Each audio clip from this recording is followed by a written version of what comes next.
Ari Temkin, back and forth Tuesdays and Wednesdays. He has oral surgery coming up, and he had to go get a consultation. Paul, you went through that about a week ago. Ari, thanks for your time. Yeah. And so, hey, man, Craig brought this up a second ago, and I know you and I have talked about this, as we all have, but look at the teams that entered the conference in the last couple of 3 years and where they are. Other than UCF, who's trying to figure things out, all of them seem to be making a push. And some we thought would be last year. Utah wasn't, but they're back this year. Well, yeah. I mean, when you look at the first four, BYU, UCF, Cincinnati, and Houston, the two teams that had really been disappointments were Houston and Cincinnati. I mean, UCF to a degree, but I think year one, UCF got to bowl eligibility, and BYU obviously has won, 19 of their last 20 games, or 21 games.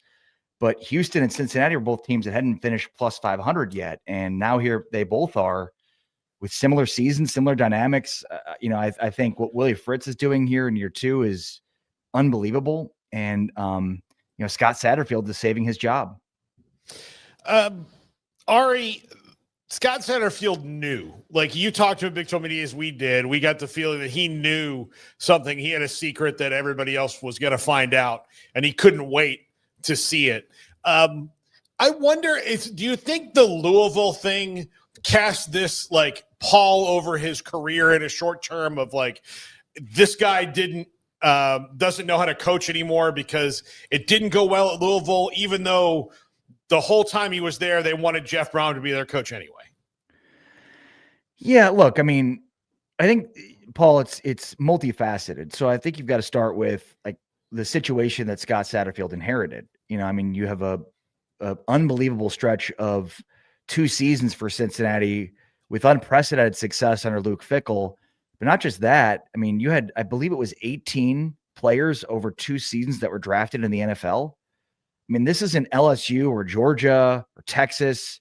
This is Cincinnati. To have that many players drafted from your team in 2 years, like that's going to give you some issues in terms of your depth and ability to replace those guys. You don't just at Cincinnati replace NFL talent with more NFL talent like a lot of these other teams are able to do. So, I mean, Satterfield walked into a situation that was devoid of talent.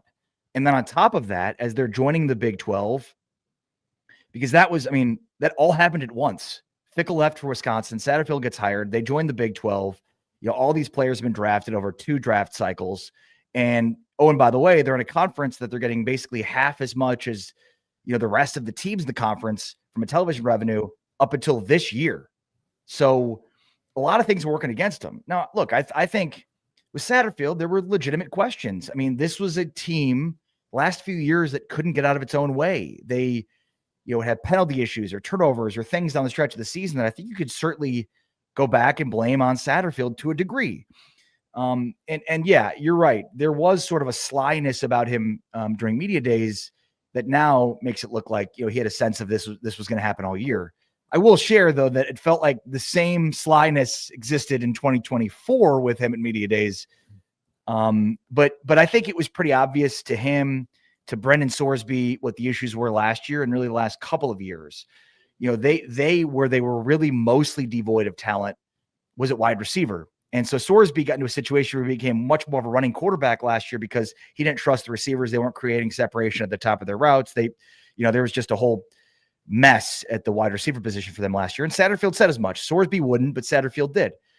Satterfield also told some media days that as long as he's been at Cincinnati, they have not had one non-offensive touchdown. And I think that is still the case. I'm trying to think off the top of my head this season if they have a defensive touchdown, a special teams touchdown. But that is remarkably hard to win in football when you're not able to get, in a game or every other game or twice a season, a defensive touchdown, a special teams touchdown, another way to score touchdowns. It makes the margin slimmer and means you have to score, and be that perfect on offense. I mean, K-State, as well as they're playing right now, like they're +9 in the turnover differential. In Big 12 play, they're +10 in Big 12 play alone.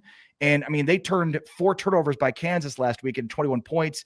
They turned 2 turnovers against TCU into 14 points defensively for them. So, I mean, when you look at some teams and how they're able to take turnovers and turn them into touchdowns, and in some cases defensively, like I think that all adds up to why it's been so tough for Cincinnati. And look, it's been a really good season for them because I think they figured out the wide receiver issues.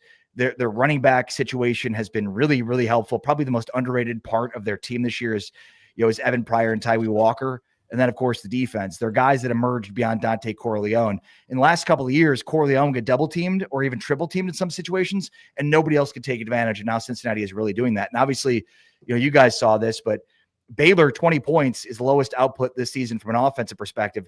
That, to me, was the most impressive part of Cincinnati's win over Baylor, was holding Baylor's high-powered offense to just 20 points. So, Ari, just like we all predicted, Week 10 college game day, Cincinnati at Utah. Definitely had that written down in ink at the beginning of the year. They've been a great story, but now they're going to Salt Lake City, and Utah post BYU.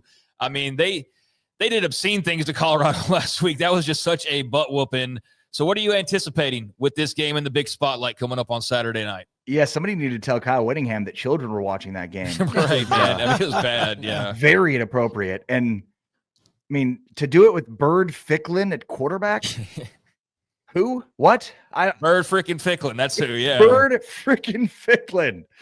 I mean, say that name 3 times. Nope. So not going to do it, yeah. The crazy part to me about this game is the 8.5-point line. I get Utah being at home. It just seems like a lot of points against a team that's been very good. And that's one of those Vegas lines where you're like, man, it feels like you should lean into it because they want you to bet Cincinnati on it. Look, Utah wins up front on offense and defense. And when they don't, Texas Tech happens. But I mean, like the Colorado game was just this evidence of that. And Colorado's got some dudes up front, but they, for 4 quarters, really, I mean, for 2, because they're 43-0 at halftime, just absolutely destroyed them up front. I mean, it was as old school smash mouth football as you can get, which is how a guy like Bird Ficklin can make his first career start and look like that. So my guess is Vegas estimates that as good as Cincinnati's offensive and defensive lines have looked this year, that they're not on the same level as Utah's. And, I think Cincinnati has a very good offensive line. They've got one of the best centers in the country in Gavin Gearhart. I think they've got a really good defensive front, as we talked about. You're not just with Corleone, but with guys that have emerged. So again, it feels like I want to lean into it because Vegas wants you to bet on Cincinnati, but I just don't buy it. I think this game will be closer than a touchdown. I think Cincinnati has shown, that they can win in multiple ways. They can win when they're not playing their best. They've won multiple games this year when they're not playing well, when they're down in the turnover differential. So yeah, I mean, and to your point, Craig, who would have ever thought? I mean, when you look at the schedule this weekend, there are probably 4 or 5 other games. Arizona State, Iowa State. I mean, obviously Texas Tech, K-State's a big one. Maybe even Arizona, Colorado. And it was outlined as being a better game on the docket. So this one certainly wouldn't have stood out as being the one that game day would be attending. And yeah, now the line I'm seeing it's 10.5. So it's moving more and more towards Utah, which again, I'm just leaning into Cincinnati now. Texas Tech won yet again, though. The injury bug gets them. Hammett out for the year. Baron Morton will start. Golly, he's in and out. They've kind of found some resiliency, but eventually you wonder if it catches up with them. But also, K-State, did they get their I guess did they get some of that back that it seemed like they were hitting and missing earlier in the year, Ari? Yeah, and that was not a fun game to be at. And I drove up with my family to Lawrence this weekend to visit my alma mater and go to the football game and see the new stadium. And I can tell you the new stadium looks amazing. Can't wait for it to be fully finished. Kansas now has a real football stadium and a great environment. It's amazing. Now, it was cold and rainy, and Kansas got absolutely butt-whooped for basically 3+ quarters. The Kansas forced a fumble on the opening kickoff for K-State, scored a touchdown to the opening drive, and that was about it for Kansas in terms of, success in that game. Look, with K-State, I think it is pretty obvious. Their offense looks considerably better. Avery Johnson, we're not hearing as much complaints, and I certainly think they're doing some things differently on offense that make, that he's running more, he's a little bit more aggressive. But I mean, they're plus 10 in conference play in the turnover differential. They're plus 9 overall this season, which means, most of the damage they've done in turnovers have been in conference play in the last 2 weeks. I mean, they had 4 turnovers against Kansas. They had 2 against TCU. And I think in the TCU game, those 2 turnovers were the difference of the game. So, I mean, because they came basically, Hoover had the pass behind line of scrimmage that was ruled a fumble that was returned for a touchdown at the end of the third quarter. And then in the fourth quarter, Hoover had a pick 6. So it was 14 points like that. And then they rode Joe Jackson to the finish line. So, I think certainly they figured some stuff out, but like they're just having a lot of success with turnovers. And that, I mean, they scored 21 points against Kansas off 4 turnovers like that. If Texas Tech doesn't turn the ball over, they should be fine. Now, with that being said, Kansas State has now won 17 straight against Kansas, which is an embarrassment and unbelievable. A different story altogether. And Lance Leipold needs to be doing something different next year when going into that year, because he's now 0-5 against K-State with an average loss of 12 points in each of those games. It's just bad, real bad, especially for this Kansas fan. But I mean, K-State's been almost as dominant against Texas Tech. They've won 8 straight. The last win for Texas Tech came when Patrick Mahomes was their quarterback in 2015. And the last win in Manhattan for Texas Tech was in 2005. So, or 2008, excuse me. So it's been a while. So yeah, they've won 12 of 13.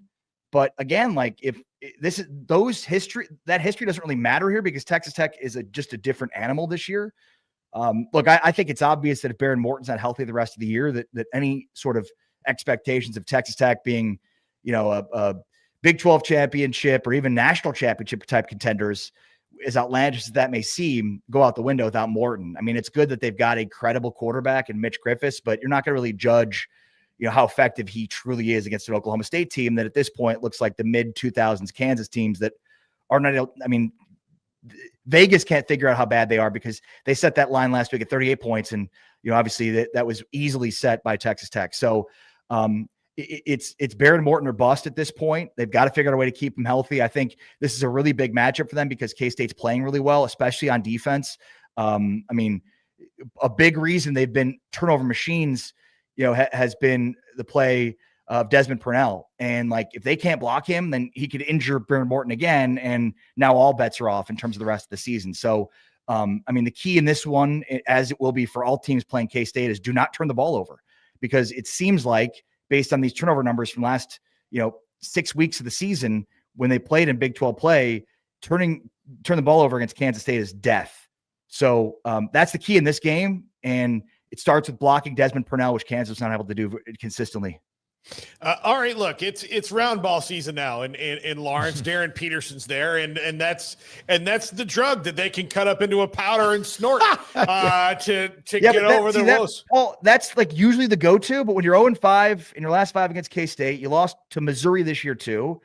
Like I'm done with that. Like basketball is cool, but we're not even running the Big 12 anymore like Kansas used to. So you're right to a degree, but at the same time, it's like, it's just this old trope where it's like, at some point you got to figure out how to beat these teams in football because it's an embarrassment. And you can't, my thing this morning that I went off on a rant on was you just can't keep treating this game like it's every other game, because whatever you're doing, if you're Lance Leipold, is not working.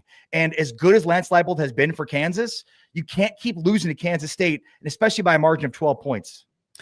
Ari, a final thing for me. This was more of an I didn't mean to cut you off. Oh, no. Oh, did you have anything else, Paul? No. I'm going to go ahead. Yeah. Okay. Okay. We didn't know how all 8 of these teams would kind of get absorbed into the league and how it would pan out, but BYU's in first, Cincinnati, Utah, Arizona State. I mean, Houston as well. 5 of the top 6 teams right now are schools that just joined in the last few years, which I just found kind of interesting. But right there at the top, BYU. Maybe it's a hot sports take, man. I think they're pretty good, though, Ari. What do you think? Yeah, I mean, no kidding. Even with a true freshman quarterback who just continues to play better and better, it seems, every week. Like, Bird Ficklin was the freshman of the week this week in the Big 12, and it's an award we've renamed the Bear Bachmeier Award. And you only gave it to if the Big 12 only gave it to Ficklin so as to not give it to Bachmeier, because he's gotten it every week, and rightfully so, and he probably should have gotten it this week again. I mean, it's not just this year, man. They're 8-0 for the second straight year. They're 19-2 since the start of the 2024 season. Like, yeah, they're legit. I go back to something Sonny Dykes told me a couple of years ago at Big 12 Media Days. And this isn't like rocket science here, guys, but basically like what they found when they did some deep dives and research into who wins the Big 12, as it turns out, the best power running football teams tend to win this conference. And the teams you just highlighted there are the best power running football teams in the conference. I don't think that's a coincidence here. Like BYU is built up front. Now we'll see the status of LJ Martin, because I think that is going to be a huge knock if he's not available. And the fact that BYU came back from the deficit that they faced at halftime in that environment without LJ Martin and a true freshman quarterback, and one going away, shows just how good they are. But they are loaded. I mean, it's not just Bachmeier. They are loaded on defense. Like the thing about Cincinnati not scoring, getting touchdowns from only offense, like BYU routinely scores in other ways, on special teams, on defense. It's insane how good they are at it. So yeah, I mean, Craig, I think the common denominator is Houston is really good this year because Dean Connors, their physical running style, Connor Wegman, like you got to keep him in the pocket. You cannot get him out in space. It's Brendan Sorsby, Tyree Walker, and Evan Pryor, LJ Martin, and Bear Bachmeier. Utah with Dan Pierre. I mean, they ran for 422 yards last week against Colorado. So, you know, as much as this game has changed, as much as the game has evolved, it still seems to bear that the best teams right now in this conference are the best running football teams. Yeah, that's a great point. You know, even TCU, the year they made their run, as good as they were with what they could do with their passing game, they could run the damn ball. Look at Baylor last year. Bryson Washington. I mean, their run game was what set them apart with Sawyer and Bryson Washington. So it's like it's the exact game plan that Houston is following. It's the exact game plan that BYU is following. I mean, they're all. I mean, what Baylor did last year is just basically exactly what other teams are following in terms of a blueprint of rushing quarterback, physical offensive line, and and a really good running back that you can feature. And that is why those teams are where they are.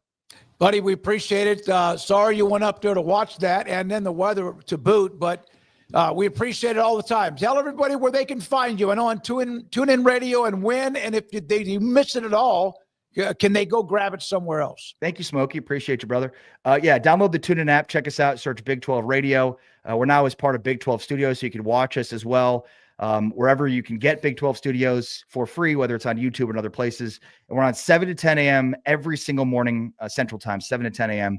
So, yeah, check us out. Obviously, love what you guys are doing and what we're doing and promoting and supporting the Big 12 because – Stuart Mandel from The Athletic tweeted about how the SEC is a league of parity this year, and it doesn't mean that it's a worse league for it. And it's a double standard that we need to call out the mainstream media for, holding different leagues to different standards when it comes to these same things. And we talked about that earlier this year already. But yeah, the SEC is a league of parity. It's still a great league. The Big 12 is a league of parity. It's trash. But, so it's important, I think, to support the media outlets that have the real sense of what the narrative should be around this conference. Thank you, sir. Ari Temkin, college football, again, Big 12 radio